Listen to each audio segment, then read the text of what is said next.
மாமாவுக்கு ரொம்ப சுகர் அதிகமாக இருந்தது. ரொம்ப ஹார்ட் பேஷண்ட்டு, ஃபெயிலியர்னே சொல்லிட்டாங்க.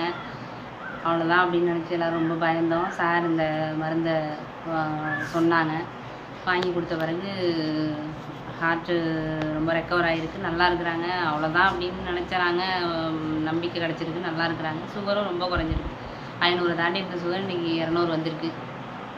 நம்ப முடியாத ரிசல்ட் அது. நம்பி எல்லோரும் சாப்பிட்லாம். அது எந்த சைடு எஃபெக்ட்டும் கிடையாது. அந்த டேப்லெட்டோடு சேர்த்து சாப்பிட்டிங்கன்னா நல்லாயிருக்கும்.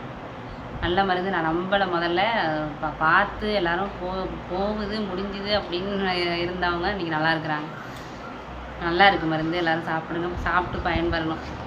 ஹார்ட் பம்பிங் லெவல் எப்படி மேடம் இருந்துச்சு? என்ன லெவலில் இருந்துச்சு?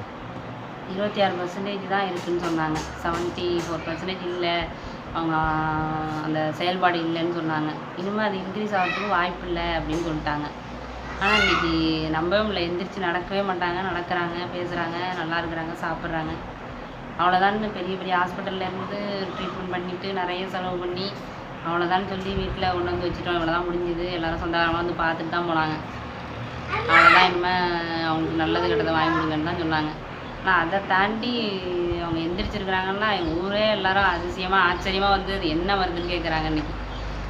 அது ரொம்ப எனக்கு நம்ப முடியாத ஒரு ரிசல்ட். இப்போ வீட்டில் இருக்காங்களா? எங்கே எப்படி மேடம்? அதான் இப்போ நடந்து இன்னொரு பையன் வீட்டுக்கு போயிருக்கிறாங்க. நான் நடக்கவே இல்லை. இது டாய்லெட் நடந்து போக மாட்டாங்களான்னு நினச்சிட்டு இருந்த நேரம் போய் இப்போ அடுத்த பையன் வீட்டுக்கு போயிட்டாங்க. இங்கே இல்லை.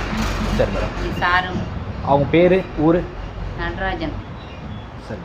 4 வேதாரண்யம். Okay madam, thank you.